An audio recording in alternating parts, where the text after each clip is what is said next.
काम के प्रति लगन की वजह से वह लोगों के बीच बहुत लोकप्रिय हो गई। लोग उनकी तारीफें करते नहीं थकते थे।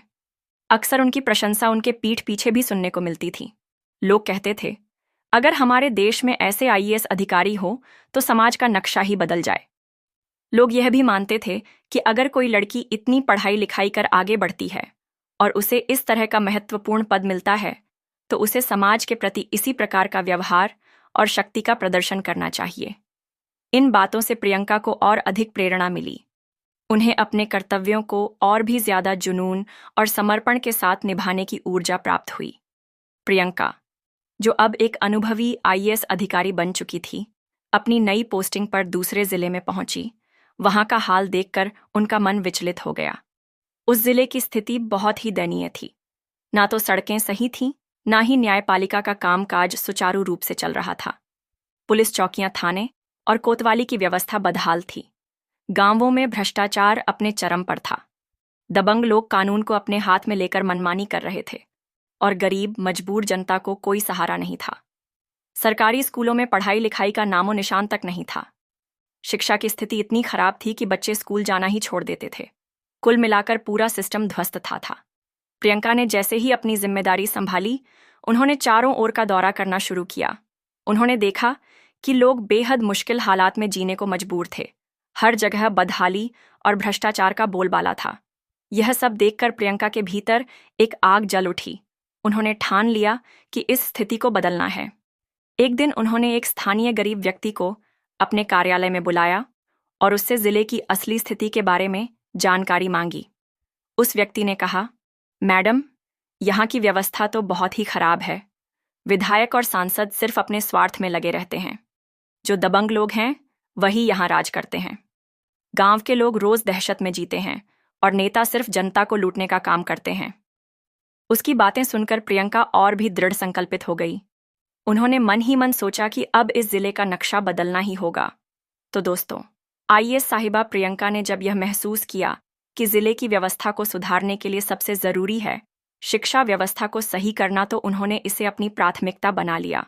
उन्होंने सोचा, शिक्षा ही वह आधार है जिससे समाज का भविष्य सुधारा जा सकता है। अगर बच्चों को सही शिक्षा मिलेगी तो यह युवा कल देश के लिए कुछ बड़ा करेंगे। प्रियंका ने तय किया कि सुधार की शुरुआत सरकारी स्कूलों से होगी। उन्होंने कहा, सबसे पहले मैं इन स्कूलों को सही ट्रैक पर लाऊंगी और फिर धीरे धीरे पूरे सिस्टम को सुधारने में जुट जाऊंगी। यह मेरा वादा है। अगले ही दिन उन्होंने एक योजना बनाई। बिना किसी दिखावे के साधारण साड़ी पहनकर एक सामान्य ग्रामीण महिला के रूप में वह एक गांव के सरकारी स्कूल पहुंची। उनका उद्देश्य था स्कूल की असली स्थिति को बिना किसी पूर्व जानकारी के जांचना। जब वह स्कूल पहुंची तो वहां का हाल देखकर वह हैरान रह गई। स्कूल में ना तो शिक्षक सही समय पर मौजूद थे और ना ही बच्चों को पढ़ाई लिखाई सिखाई जा रही थी। कुछ बच्चे इधर उधर खेल रहे थे तो कुछ स्कूल के बाहर बैठकर समय बिता रहे थे। प्रियंका ने देखा कि शिक्षा का हाल बद से बदतर हो चुका था। वहां पहुंचकर उन्होंने बच्चों और गांव के लोगों से बात की। उन्होंने धीरे धीरे यह समझा कि समस्या केवल स्कूल में नहीं बल्कि पूरी व्यवस्था में है। लेकिन उन्होंने हार मानने के बजाय मन में ठान लिया कि वह इस स्थिति को बदल कर रहेंगी। यह उनका पहला कदम था और वह जानती थी कि यह सफर लंबा है, लेकिन उनकी हिम्मत और इरादे अडिग थे। दोस्तों, जब प्रियंका स्कूल पहुंची तो वहां के माहौल को देखकर उन्हें काफी हैरानी हुई। स्कूल में करीब 100 से 50 बच्चे थे, लेकिन हालात बहुत खराब थे। प्रियंका ने पहले ही अपने ड्राइवर और गनर से कह दिया था कि वह 1 से 1.5 किलोमीटर पहले रुक जाएं और वह पैदल स्कूल जाएंगी। उनके साथ पुलिसकर्मी भी नहीं थे, सिर्फ उनका मोबाइल फोन था जिससे वह जरूरत पड़ने पर उन्हें बुला सकती थी। प्रियंका ने यह फैसला लिया था कि वह बिना किसी दिखावे के सीधे तौर पर स्कूल का निरीक्षण करेंगी। जब वह स्कूल पहुंची तो वहां के चपरासी और शिक्षक सब चौंक गए। उन्हें यह समझ में ही नहीं आया कि यह महिला कौन है जो बिना किसी सुरक्षा के एकदम सामान्य तरीके से स्कूल में आ गई है। प्रियंका ने अपनी पहचान छिपाते हुए खुद को एक साधारण महिला बताया। उन्होंने कहा, मैं पास के इलाके में रहती हूँ और हाल ही में यहाँ एक घर लिया है। मेरे 2 बच्चे हैं, एक लड़का और एक लड़की, जिन्हें मैं इस स्कूल में भर्ती करवाना चाहती हूँ। इसीलिए पहले स्कूल की स्थिति को देखना चाहती थी ताकि बाद में निर्णय ले सकूं। शिक्षकों ने सोचा कि यह एक साधारण महिला है और उन्होंने उसे स्कूल के बारे में सभी बातें बतानी शुरू कर दी। उन्होंने बताया कि स्कूल में यह है, वह है और बच्चे यहाँ अच्छे से पढ़ाई कर रहे हैं। लेकिन उन्हें यह नहीं पता था कि जिस महिला से वे बात कर रहे थे वह खुद उस जिले की डिस्ट्रिक्ट कलेक्टर यानी कि अहिबा प्रियंका थी। प्रियंका ने खुद से फैसला लिया कि वह कमरे में जाएंगी और बच्चों की पढ़ाई का निरीक्षण करेंगी। उन्होंने एक बच्चे को उठाया और कमरे में जाकर स्थिति का जायजा लिया। प्रियंका ने जब कमरे में प्रवेश किया और बच्चों से पूछा कि यह कौन सी क्लास है, तो एक बच्चे ने जवाब दिया, 6वीं कक्षा है। प्रियंका ने उससे पूछा कि अब तक वह क्या पढ़ चुका है। बच्चा बोला, मैम, हम पढ़ाई करते हैं, लेकिन यहाँ कोई भी शिक्षक समय पर नहीं आता। कभी कभी घंटों तक कोई नहीं आता और हम इधर उधर बातें करते रहते हैं। कभी कभी शिक्षक कहते हैं, बस याद कर लो, लेकिन पढ़ाई का कोई सही तरीका नहीं है। बच्चे की यह बात सुनकर प्रियंका का मन टूट गया। उन्हें यह सुनकर गहरी चिंता हुई कि जिस देश के भविष्य को बचाने के लिए उन्हें काम करना है, उस देश के बच्चों के साथ इस तरह का व्यवहार किया जा रहा था। शिक्षक जो बच्चों के जीवन को दिशा देने वाले होते हैं, वे खुद ही इस तरह की लापरवाही दिखा रहे थे। प्रियंका ने यह महसूस किया कि यह स्थिति केवल बच्चों के लिए ही नहीं, बल्कि पूरे समाज के लिए खतरे की घंटी है। जब उन्होंने शिक्षकों से इस बारे में बात की, तो कई शिक्षक एकजुट हो गए और प्रियंका से कहा, मैम, हम झूठ नहीं बोल रहे हैं। यहाँ पर सच में ऐसा हो रहा है। हमें पता ही नहीं चलता कि कब हम स्कूल में होते हैं और कब घर चले जाते हैं। स्कूल और घर में कोई अंतर ही नहीं रह गया है। यह सुनकर प्रियंका का दिल और भी ज्यादा द्रवित हो गया।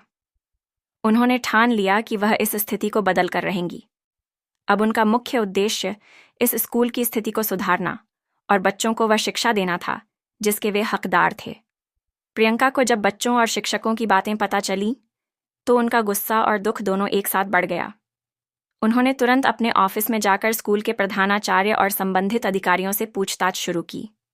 उन्होंने स्कूल की सभी फाइलें और रजिस्टर जांचे और फिर जो निष्कर्ष निकाला वह सबको चौंका देने वाला था।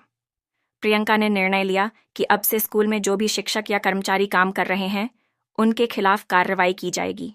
उन्होंने स्पष्ट शब्दों में कहा, आप लोग बच्चों को गलत तरीके से पढ़ा रहे हो और अपनी जिम्मेदारी से भाग रहे हो। आप लोग इस नौकरी के लायक नहीं हो। अगर आप बच्चों को यह शिक्षा नहीं दे सकते, तो आप लोग यहाँ काम नहीं कर सकते। प्रियंका ने स्कूल के कर्मचारियों को यह चेतावनी दी कि अगर वे सही तरीके से काम नहीं करते तो उनका पद छीन लिया जाएगा और उन्हें कोर्ट में अपनी याचिका दाखिल करनी पड़ेगी। उन्होंने यह भी कहा कि अगर कोई अपनी गलती सुधार है तो वह वापस आ सकता है, लेकिन जो लापरवाही करेगा उसे बर्खास्त कर दिया जाएगा। इसके बाद प्रियंका ने जिले से बाहर जाने का निर्णय लिया और वहां की व्यवस्था को सुधारने के लिए दूसरे स्थानों पर काम करने लगी। अगले 5 से 6 महीनों में प्रियंका ने जिले में सुधार की कई योजनाएं लागू की। शिक्षा व्यवस्था से लेकर कानून व्यवस्था तक हर क्षेत्र में बदलाव आया। आज भी उस जिले में लोग प्रियंका को याद करते हैं और उनकी सराहना करते हैं कि कैसे उन्होंने अपने कर्तव्यों को निभाकर उस जिले को एक नई दिशा दी। प्रियंका की मेहनत और ईमानदारी ने उस जिले को फिर से सही रास्ते पर लाकर खड़ा कर दिया। प्रियंका की कहानी यहीं खत्म नहीं होती। उनका कार्यक्षेत्र बदलते बदलते एक और महत्वपूर्ण मोड़ पर पहुंच गया। जब उन्होंने एक बार जिले के हालात सुधारने के बाद कुछ समय बिता, तो उन्हें और भी कई समस्याएं नजर आने लगीं, जिनका समाधान करना जरूरी था। प्रियंका ने शिक्षा व्यवस्था के अलावा गांवों में व्याप्त भ्रष्टाचार, स्थानीय नेताओं की मनमानी और सार्वजनिक सुविधाओं की दयनीय स्थिति पर भी ध्यान केंद्रित किया। वह लगातार ग्रामीण इलाकों में जाकर लोगों से मिलती थी, उनकी समस्याओं को सुनती थी और उन पर तत्काल समाधान लागू करती थी। उनके द्वारा उठाए गए कदमों से जिले में धीरे धीरे बदलाव दिखने लगे। उनके कार्य से प्रभावित होकर जिले के लोग भी उनका समर्थन करने लगे। प्रियंका ने न सिर्फ शिक्षा बल्कि स्वास्थ्य, सड़कों और अन्य सरकारी योजनाओं का भी पूरी गंभीरता से निरीक्षण किया। उन्होंने सरकारी कार्यालयों में भ्रष्टाचार को रोकने के लिए सख्त कदम उठाए, जिससे सरकारी योजनाओं का सही तरीके से पालन होने लगा। प्रियंका के योगदान की वजह से उस जिले में सुधार की बयार चली और उसका नाम पूरे राज्य में फैलने लगा। लोग प्रियंका को एक आदर्श अधिकारी के रूप में देखने लगे। कुछ सालों बाद प्रियंका को एक बड़े पद पर पदोन्नति मिली और वह फिर से एक नए जिले में आई। लेकिन उनके कार्यों की वजह से उस जिले की स्थिति अब पूरी तरह से बदल चुकी थी। लोग कहते थे, अगर प्रियंका जैसी अधिकारी कहीं हो तो किसी भी जिले की हालत सुधारने में देर नहीं लगती। प्रियंका की यात्रा इस बात का उदाहरण है कि अगर मन में ठान लिया जाए तो किसी भी परिस्थिति को बदला जा सकता है। उनके संघर्ष और मेहनत ने यह साबित कर दिया कि सच्ची सेवा और ईमानदारी से किया गया कार्य कभी बेकार नहीं जाता। दोस्तों, यह थी प्रियंका की प्रेरणादायक कहानी। आप हमें कमेंट सेक्शन में बताइए कि आपको यह कहानी कैसी लगी। दोस्तों, कहानी सुनाने का मेरा मकसद किसी का दिल दुखाना या किसी की भावनाओं को आहत करना नहीं है। मेरा उद्देश्य सिर्फ आपको अलर्ट, जागरूक और सचेत करना है। इस कहानी के माध्यम से मिलने वाला संदेश आपके जीवन को बेहतर बनाने में मदद करें। आज की कहानी बस इतनी ही। फिर मिलते हैं नई कहानी के साथ। तब तक के लिए धन्यवाद। जहां भी रहिए, सचेत रहिए और सुरक्षित रहिए। बहुत बहुत धन्यवाद।